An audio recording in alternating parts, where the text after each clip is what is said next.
Cette semaine, à Église en sortie, on parle de l'avenir du Synode des évêques avec sœur Nathalie Bécard. On vous présente un reportage sur l'église Sainte-Jeanne de Chantal de l'île Perrot et on s'entretient des rapports de l'église avec la modernité avec le sociologue Martin Meunier.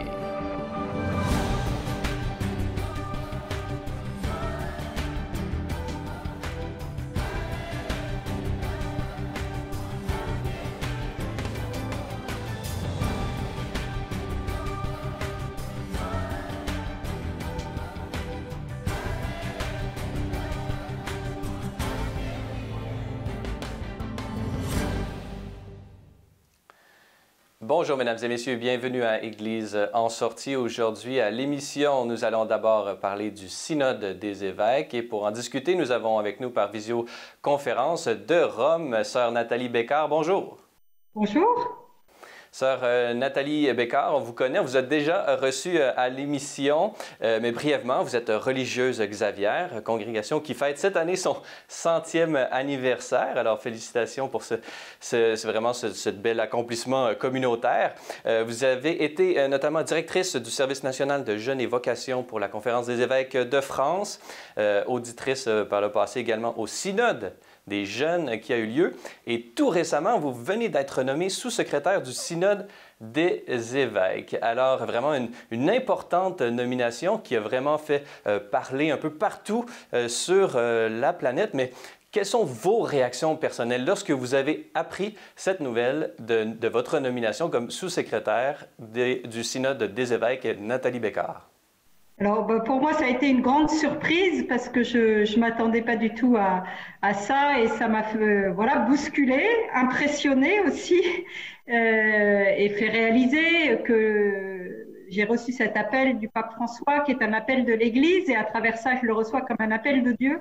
Voilà, que l'Esprit Saint, il nous conduit par surprise, mais aussi dans une forme de continuité, puisque j'étais déjà consultrice pour le secrétariat général du Synode.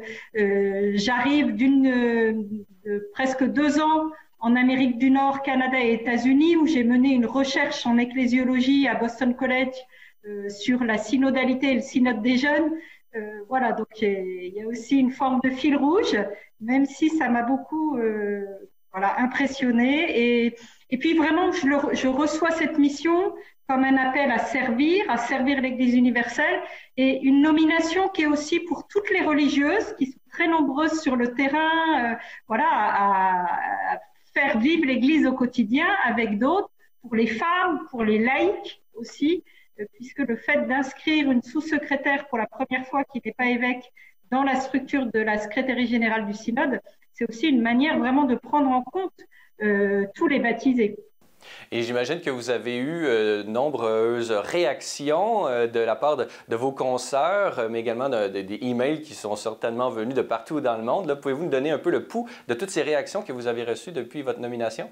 Oui, alors ça me touche beaucoup parce que encore là, tous les jours, depuis que la nouvelle est sortie, je reçois des SMS, des WhatsApp, des emails par Facebook et non seulement beaucoup de religieuses, comme je le disais, qui reçoivent aussi cette nomination comme une forme de reconnaissance pour la vie religieuse, mais aussi des hommes, des femmes et aussi beaucoup de prêtres, beaucoup d'évêques, d'autres personnes de la curie. Et ce qui me touche, c'est que tous me disent, pour eux, la joie, ils ressentent de la joie, de l'espoir, de l'espérance. Et puis, ce qui me marque aussi particulièrement, c'est que je reçois des messages de non-croyants qui sont loin de l'Église, parce que j'ai pu rencontrer par mon parcours, j'ai une formation d'école de commerce, donc des gens du business ou du monde politique, des musulmans, des bouddhistes. Et ça me marque beaucoup parce que ce geste, qui est vraiment un geste fort et audacieux du pape François, il parle et il touche aussi les gens bien au-delà de l'Église. Parce qu'aujourd'hui, si ça a peut-être autant d'impact, c'est parce que ça rentre en résonance et ça rejoint les aspirations de beaucoup d'hommes et de femmes de par le monde, qui aspirent à des relations de travail ensemble dans tous les domaines. Vous avez dit justement que vous venez de compléter des études sur la question de la synodalité. Alors, j'imagine que ces études et les connaissances que vous avez emmagasinées durant ces années vous permettent d'interpréter d'une certaine façon ce geste que vous venez de qualifier de geste fort du pape François. Qu'est-ce que le fait, par exemple, que vous obtenez le droit de vote au synode des évêques, qu'est-ce que ça nous dit sur la perspective du pape François sur l'institution du synode des évêques? Nathalie Bécard. Alors, je dirais, on voit bien qu'à l'étape où on en est aujourd'hui, puis vraiment la ligne très forte du pape François, c'est la réforme de l'Église et l'appel à mettre en œuvre une Église toujours plus synodale, qui développe la synodalité, c'est-à-dire où tous marchent ensemble, quelle que soit leur vocation. On n'a pas d'un côté ceux qui seraient séparés, les clercs qui seraient séparés des laïcs. Non, c'est ensemble et c'est ça la synodalité. Et la voie que je pense le pape François est en train de creuser en réponse aussi parce que ma nomination, je la reçois et je pense que le pape François a vraiment écouté ce qui s'est dit dans les derniers synodes, en particulier au synode des jeunes et au synode sur l'Amazonie. Ça a été demandé de manière très forte que les femmes soient davantage associées au processus de décision dans l'Église, qu'elles aient plus de responsabilités. Voilà, et c'est ce que le pape François fait. Et donc, il ouvre la voie pour déconnecter en fait la responsabilité, l'exercice aussi le fait d'être associé au processus de décision de l'ordination, puisque pendant longtemps, on avait complètement associé l'ordination à la gouvernance. Et c'est ça qui est en train de bouger, mais parce que ça bouge aussi sur le terrain. Voilà, que ce soit au Québec ou en France, il y a déjà beaucoup de femmes, de laïcs qui ont des responsabilités dans les diocèses, dans les paroisses, dans les mouvements, et c'est ça qui continue. Le synode des évêques, on l'a vu depuis la nomination du pape François, mais c'était le cas également chez Benoît XVI et Jean-Paul II. On voit qu'il y a une certaine évolution du synode des évêques. On a toujours les synodes extraordinaires qui s'occupent de questions plus particulières à un pays ou un continent ou une région donnée, et les synodes ordinaires qui concernent vraiment l'Église universelle dans son ensemble. Comment voyez-vous, depuis la nomination du pape François, les différents synodes? Vous avez manifesté le synode sur l'Amazonie, le synode sur les jeunes. Comment voyez-vous le futur du synode des évêques auquel vous participerez à la première personne, Nathalie Bécard? Oui, alors là, on est dans la phase de préparation, encore au début. Je crois qu'il faut vraiment lire les synodes, vous l'avez bien dit. Donc, l'institution du synode, elle a été créée par Paul VI à la fin du Concile Vatican II, en septembre 1965, avec l'idée de poursuivre ce que les pères conciliaires avaient vécu, de discernement commun, de travail collégial. Voilà. Et puis, ça évolue de synode en synode, donc on peut penser que ça va aussi continuer à évoluer. Le prochain synode, il est sur la synodalité, justement. Et donc, l'enjeu des synodes, c'est pas seulement que ça soit une belle réunion à Rome, un mois tous les 3-4 ans. Bon, c'est magnifique. Moi, j'en ai fait l'expérience, c'était extraordinaire. Mais là, la perspective, c'est que à travers la préparation de ce synode, qui passe par une grande phase de consultation, d'écoute, aussi du terrain, des églises locales, voilà, que la synodalité, elle puisse se développer et se mettre en œuvre à tous les niveaux de l'Église. Donc, dans les paroisses, dans les diocèses, il y a déjà, je sais qu'au Canada, il y a plusieurs diocèses qui ont déjà vécu des synodes diocésains, ça va peut-être en susciter d'autres. Il y a des pays comme l'Australie, par exemple, en ce moment, qui préparent un concile plénier pour toute l'Australie, d'autres pays qui réfléchissent à des démarches synodales nationales. Voilà. C'est en interaction. Il faut penser l'Église, moi, je dirais, dans une forme de circularité entre le plus local, le diocésain, le national, et puis l'international avec l'universalité, la catholicité de l'Église qui est signifiée particulièrement à Rome. Universalité auquel j'avais moi-même pu participer dans le passé, puisque j'ai moi-même participé à un synode comme traducteur, le synode sur l'Afrique, et j'avais vraiment pu expérimenter moi-même cette riche diversité. Et vraiment, lorsque l'Église universelle se concentre sur un problème particulier d'une région, comment cette institution du synode peut participer à résoudre les différents défis que se posent chacune des régions du monde. Et c'est également vrai dans le sens inverse lorsqu'on parle des questions plus universelles. En terminant, Nathalie Bécard, quels sont les différents dossiers qui sont au menu de votre du dicaster pour le synode des évêques cette année? Comme je le disais, voilà, c'est vraiment devant nous, il y a la préparation de ce prochain synode des évêques qui est en cours. Mais je dirais pour moi le premier dossier, même si c'est pas un dossier en tant que tel, le pape François nous dit une église synodale est une église de l'écoute. Voilà. Et donc depuis que je suis arrivée, c'est vraiment ça qui m'habite. Écouter beaucoup. Voilà ce qui se passe partout dans le monde, les églises locales, les laïcs. Je vis et je sens que je ne peux vivre cette mission aujourd'hui, cette responsabilité, qu'en étant vraiment très reliée et très connectée avec tout ce peuple de Dieu. Et que donc l'enjeu, c'est cette écoute-là, qui est une écoute de l'Esprit Saint et qui est toujours pour le monde.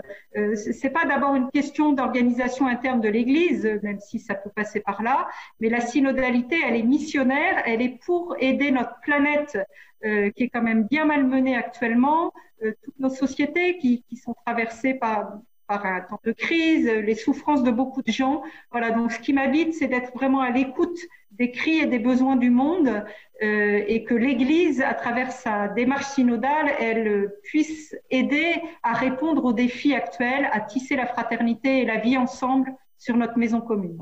Nathalie Bécard, je rappelle à nos téléspectateurs que vous êtes depuis peu sous-secrétaire du Synode des évêques et vous êtes notamment auteur de plusieurs ouvrages. Et je mentionne celui-ci, L'Esprit renouvelle tout, une pastorale des jeunes avec les jeunes, publié aux éditions du Salvator. Alors Nathalie Bécard, merci beaucoup d'avoir été avec nous.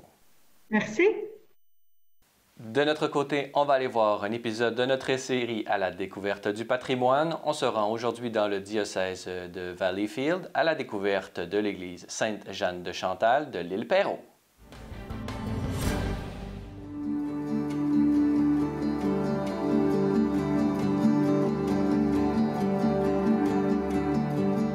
Je m'appelle Lise Chartier, je suis historienne de l'île Perrot.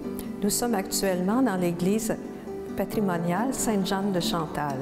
Les missionnaires venaient de temps à autre rencontrer les gens d'ici et c'est en 1774 que l'église a été construite, qui était inspirée des églises de l'époque, donc avec un chœur en demi-cercle. La population est devenue suffisamment importante pour qu'en 1812, on demande l'agrandissement de l'église, alors on a rajouté donc de chaque côté ce qu'on appelle les chapelles et le chœur.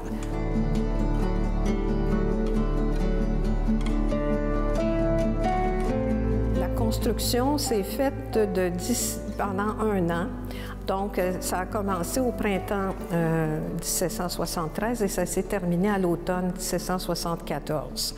Dans la première partie de l'année, si on peut dire, on a monté les structures. Donc, on est allé choisir dans la forêt des arbres suffisamment grands pour faire toute la structure du toit. Puis les pierres, les habitants ont porté des pierres et ont contribué aussi à payer les ouvriers avec du blé et avec du lard. Les tombeaux d'autel sont arrivés en 1812 quand on a agrandi l'église. Donc, on a embauché Joseph Turcot, un élève de Quévillon, pour faire les sculptures de bois qu'on voit tout autour de l'église. Donc, ça a été la première œuvre artistique locale, si on peut dire. C'est devenu un peu plus un joyau qu'on veut conserver.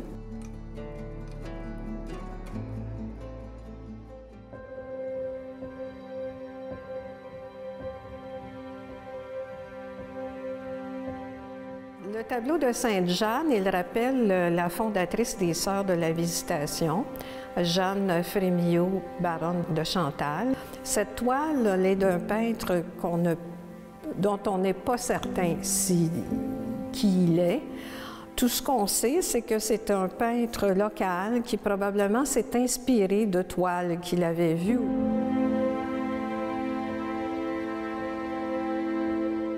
Le tableau de Saint-Antoine qui ressuscite un mort est plus récent. Alors, c'est évidemment un tableau qui représente une histoire, alors que Saint-Antoine, qu'on critiquait beaucoup, aurait réussi à faire revivre cet homme qui est décédé.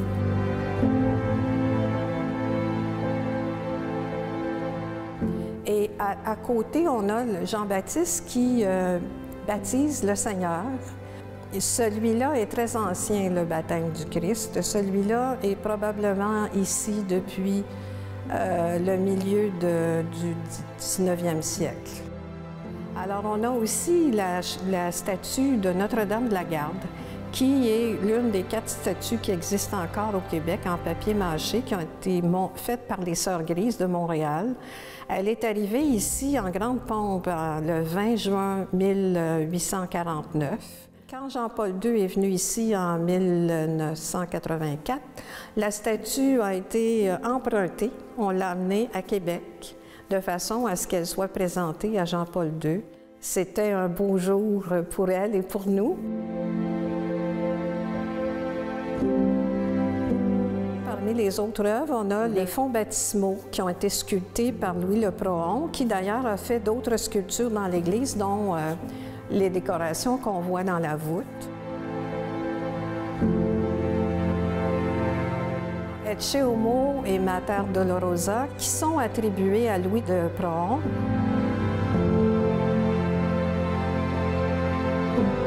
C'est lui à qui on doit les panneaux dans le cœur de l'Église, donc qui représentent la nature. On voit beaucoup de feuilles de vigne, de maïs, d'œuvres qui montrent le lieu de cette église qui était à la campagne, donc une église rurale. L'ensemble ici, là, le site patrimonial Sainte-Jeanne de Chantal, c'est un des sites les plus représentatifs de l'architecture rurale qui existait en Nouvelle-France. Vous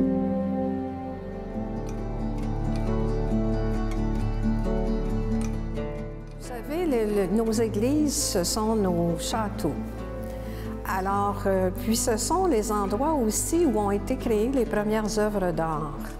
Donc, si on ne les protège pas, on va perdre tout un patrimoine à la fois artistique, architectural, mais il y a toujours des célébrations dans l'Église. Et puis souvent, les parents préfèrent faire baptiser leurs enfants ici parce que c'est chaleureux.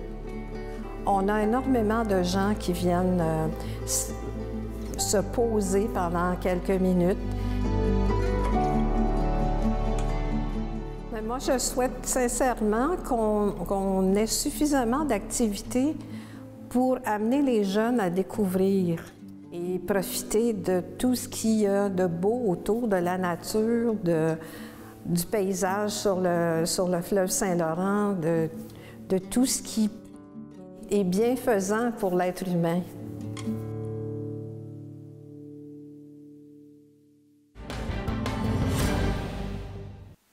Dans cette troisième partie d'émission, nous allons parler des relations entre le catholicisme et la modernité. Pour en discuter, nous avons avec nous Martin Meunier. Bonjour. Bonjour. Martin Meunier, vous êtes sociologue, professeur de sociologie à l'Université d'Ottawa et nous sommes réunis puisque vous avez passé de nombreuses années à étudier le catholicisme et ses relations avec la modernité et notamment à travers ce livre que j'aimerais discuter avec vous, un livre vraiment très important, Le Pari personnaliste, modernité et catholicisme au 20e siècle, publié aux éditions Fides. Alors Martin Meunier, dans ce livre, vous manifestez les différents courants qui ont vraiment une influence importante dans le catholicisme, peut-être plus particulièrement le catholicisme français et ici même au Québec. Parlez-nous un peu de ces différents mouvements et des différentes figures auxquelles vous faites référence dans ce livre, notamment le Père Lagrange, Jacques Maritain et Charles Péguy. En quoi leurs doctrines ont-elles été influentes et vous leur résumez cette doctrine en tant que personnalisme chrétien. Alors, pouvez-vous nous définir un peu toutes ces notions, Martin Meunier? Écoutez, merci de l'invitation d'abord pour parler du personnalisme. Les noms du Père Lagrange, Jacques Maritain, Charles Péguy et aussi Emmanuel Mounier sont très importants. Je dirais aussi plusieurs dominicains et jésuites, le Père Henri de Lubac ou encore le Père Chenu, le Père Congar, sont tous des individus qui ont travaillé beaucoup au 20e siècle pour élaborer une philosophie que l'on peut nommer de personnalisme, c'est-à-dire une doctrine qui touche essentiellement le respect et la dignité de la personne, qui est basée essentiellement sur une reconnaissance du caractère sacré de la personne, contre, on pourrait dire, toutes les formes d'idéologie matérialiste ou encore libertaire qui avaient cours à l'époque ou au début du 20e siècle, au moment où ces individus ont pris la plume pour définir la philosophie personnaliste. Je parle, moi, en fait, quand on parle de l'Église, je parle pas seulement de la philosophie comme telle, dans le livre Le Pari personnaliste, mais de ce que j'ai appelé l'éthique personnaliste, qui recouvre à la fois la philosophie, à la fois la théologie, à la fois la pastorale, qui a filtré à travers les cercles d'église progressistes surtout au début du 20e siècle jusqu'au Concile de Vatican II. Ce que prône le personnalisme, on pourrait dire, tient sur 3 dimensions fondamentales. La première, je dirais, le personnalisme est un antidéterminisme. Qu'est-ce qu'on veut dire par le mot déterminisme? Ce qui détermine l'homme. Ils sont contre le déterminisme et ils sont pour, au fond, une vision très ouverte, plus spirituelle de l'homme et de la personne. Ils mettent également, deuxième trait, un accent très important sur l'histoire. Pour les personnalistes, et surtout pour la théologie personnaliste du début du 20e siècle, la révélation, pour eux, est en marche dans l'histoire. Et donc, un aspect de responsabilisation des chrétiens de par le vaste monde.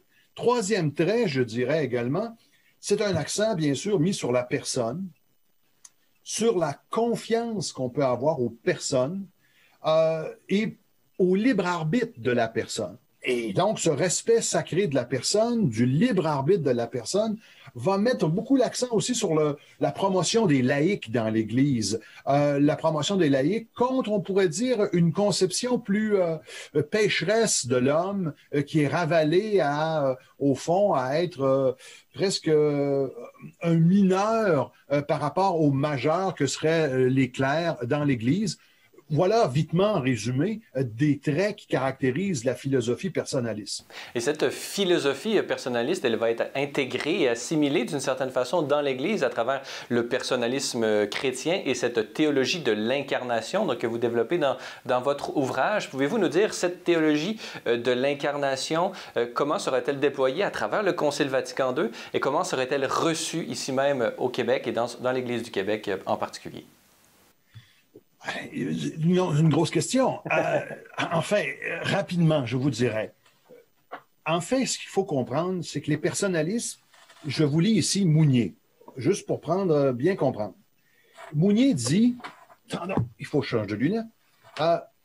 Mounier dit, nous appelons révolution personnelle cette démarche qui naît à chaque instant d'une prise de mauvaise conscience révolutionnaire, d'une révolte d'abord dirigé par chacun contre soi, sur sa propre participation et sa propre complaisance au désordre établi, sur l'écart qu'il tolère entre ce qu'il sert et ce qu'il dit servir, et qui s'épanouit en un second temps en une conversion continue de toute la personne solidaire, parole, geste, principe, dans l'unité d'un même engagement. Fin de la citation. C'est Emmanuel Mounier dans Révolution personnaliste et communautaire. Pourquoi je vous cite Mounier? Pour, en quelque sorte, parler de cette question de l'humanisme de l'incarnation. C'est qu'en fait, pour Mounier, ce qui importe le plus, c'est qu'on puisse incarner nos valeurs dans le réel. Et d'une certaine façon, cet humanisme de l'incarnation veut que la foi ou les choses de la religion ne soient pas seulement de 20 mots qu'on pratique le dimanche, mais qu'ils soient concrétisés dans des actes, dans des engagements. Un engagement, comme disait Mounier, qui va très loin puisque la révolution personnaliste qu'il appelle de ses voeux va jusqu'à questionner très clairement notre propre participation au mal, ne serait-ce qu'en laissant faire. Le laisser-faire, le libéralisme, et dans sa forme la plus crasse, pour Emmanuel Mounier, est à honnir, est à rejeter et à critiquer, car au fond, ne rien faire, c'est laisser toute la place à ceux qui, au désordre établi, qu'il appelle. Et durant le Concile Vatican II, justement, peut-être que cette autocritique de cette vision sur soi d'une Église, peut-être pas à la hauteur de son enseignement, peut-être que cette autocritique a eu une influence dans le Concile Vatican II, selon vous, Martin Meunier? Oh oui, absolument. Je pense que le Concile Vatican II a été le fait du moment du personnalisme dans l'Église. C'est presque la consécration, pourrait-on dire, de l'éthique personnaliste au sein de l'Église à travers plusieurs textes conciliaires. On peut le voir notamment sur, évidemment, l'Église et le monde, la liberté religieuse, qui va mettre de l'avant énormément les préceptes de l'incarnation, le précepte de la liberté, le précepte de la personne au centre même de l'agir un chrétien pour ce qui est de l'Église catholique. Au Québec, puisque vous m'avez posé la question, ces mouvements-là vont avoir une importance très grande parce que ce qu'on oublie, c'est que la modernité est arrivée au Québec, est arrivée en Chrysler, bien sûr, est arrivée par l'électricité, est arrivée de différentes manières, mais elle est aussi arrivée par les cercles d'église dans la société canadienne-française de l'époque. Tout était catholique à l'époque, comme vous le savez, et d'une certaine façon, c'est par les cercles d'église que la modernisation de l'encadrement social au Québec, dit la Révolution tranquille, va arriver d'une certaine manière. D'autres auteurs comme Michael Gauvreau ou encore Louise Bienvenue ou Jean-Philippe Warren ont travaillé ces questions-là avec moi ou dans plusieurs moments dans leurs travaux respectifs d'historiens et d'historiennes et de sociologues. C'est important de comprendre l'influence du personnalisme dans la social-démocratie qui va naître à partir de la Révolution tranquille. Et donc, on voit à quel point ce personnalisme, cet humanisme a eu une influence importante, non seulement pour l'Église universelle, mais ici même au Québec. Pour aller plus loin, j'invite nos téléspectateurs à se procurer et à lire votre livre passionnant, Le pari personnaliste, modernité et catholicisme au 20e siècle, publié aux éditions Fides, mais également peut-être à syntoniser le balado Parésia, où vous et moi, Martin Meunier, nous avons eu une fantastique conversation d'1 heure sur le sujet pour aller plus loin. Alors, Martin Meunier, je rappelle que vous êtes sociologue, professeur au département de sociologie de l'Université d'Ottawa, et nous étions réunis pour parler de cette question vraiment importante au 20e siècle. Alors, merci beaucoup d'avoir été avec nous. Je vous remercie. Voilà, c'est tout pour aujourd'hui. N'hésitez pas, si vous avez des questions ou commentaires, vous pouvez m'écrire à l'adresse qui apparaît au bas de l'écran. Revenez-nous la semaine prochaine pour un autre épisode d'Église en sortie.